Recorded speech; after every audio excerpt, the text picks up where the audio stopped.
All the marketing proved so effective that orders quickly poured in, and additional staff had to be taken on at the Load Lane factory to meet the demand. It meant Land Rovers began appearing all over the place, and they weren't just being used for work purposes. Some of the new owners saw this as the perfect way to have fun in a vehicle. For the first time, they could now drive anywhere where there wasn't a road. In fact, the tougher the challenge, the more fun they had. And with the room for almost as many as you wanted on the back seats, the Land Rover became great for team bonding, especially over the hills and around the bends.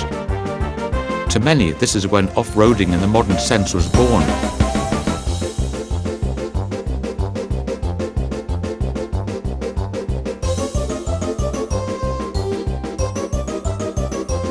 And if there were no hills or muddy tracks to negotiate, some would take their Land Rover for a spin on the beach. The pioneering owners of the early 1950s would drive their new plaything wherever they could, even if it did, sometimes, literally mean going around in circles.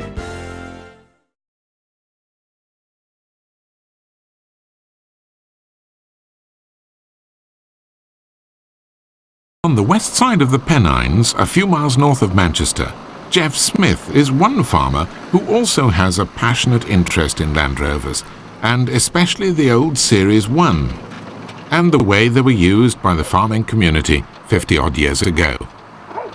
For years, he's used his Land Rovers to undertake all the conventional transport duties on his farm, but has also discovered that in the very early days, Land Rover worked in association with many small agricultural supply companies that made very specialist equipment which could be attached to the vehicles and thereby increase the ways they could be used on the farm.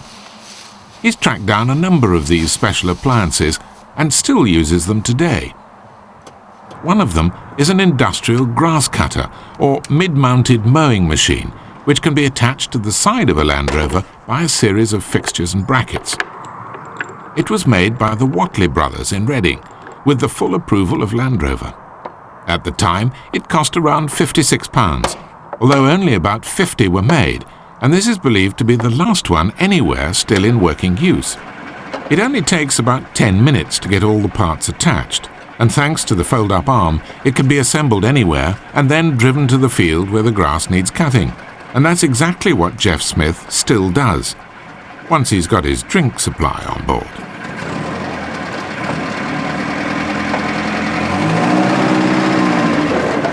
Such an unusual accessory attached to a Land Rover may be a rare sight to many, but around Jeff Smith's farm, it's almost commonplace.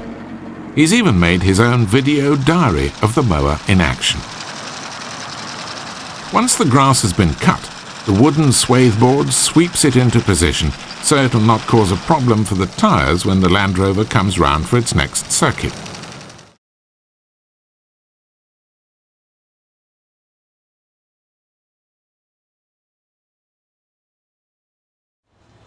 Every August, many of the country's most die-hard of owners make the long journey to attend the summer gathering of the aptly named Solihull Society.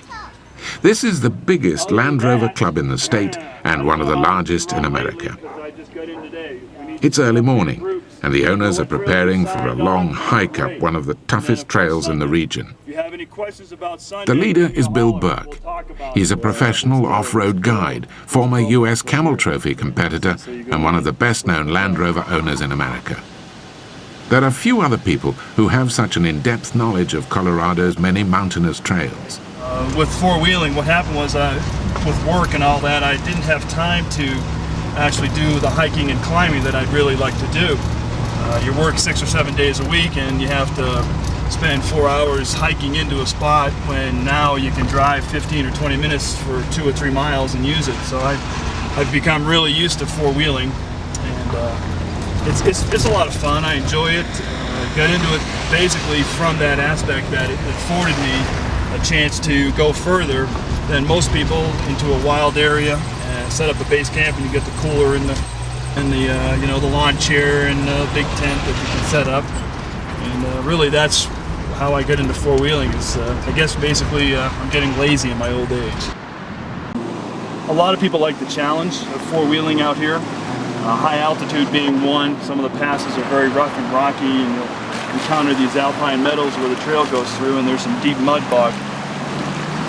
Those are fun. A good aspect of it is that some of these trails, or these roads, these four-wheel drive roads, go for 25 to 30 miles at a stretch. And I think that's the most fun part of the whole thing.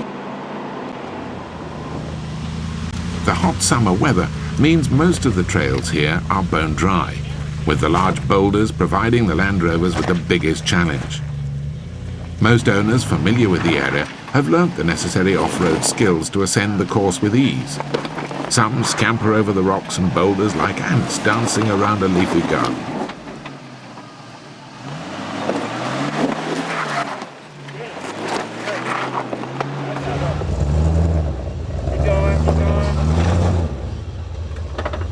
Some owners, though, are not quite as experienced and need a little help and encouragement. Come right up it. Come right up it. There you go. Come with it. Stay with it. Come right up it now. Now that'd be the first gear. Come right up it. There you go.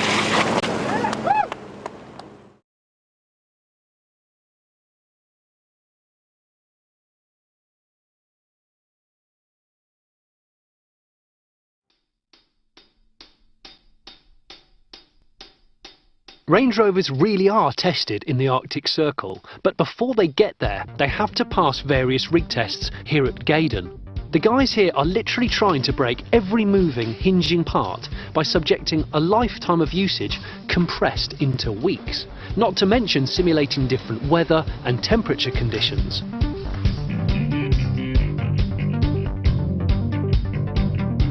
Imagine, if you will, taking a car like the Evoque to Death Valley in Arizona, which is pretty much the hottest place where they test cars, parking it and walking away for 21 days.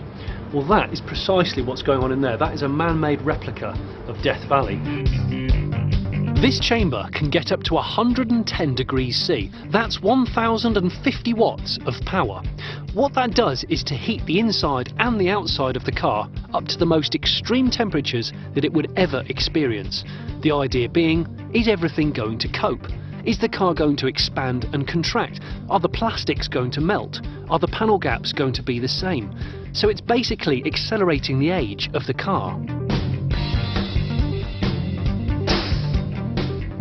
From cold weather to hot weather, dry weather to wet weather, from occupancy safety to a simple repetitive petrol cap filler test, nothing is overlooked, and all of it is tested in a facility where all the data can be gathered and stored, all to ensure that this vehicle will be fault-free.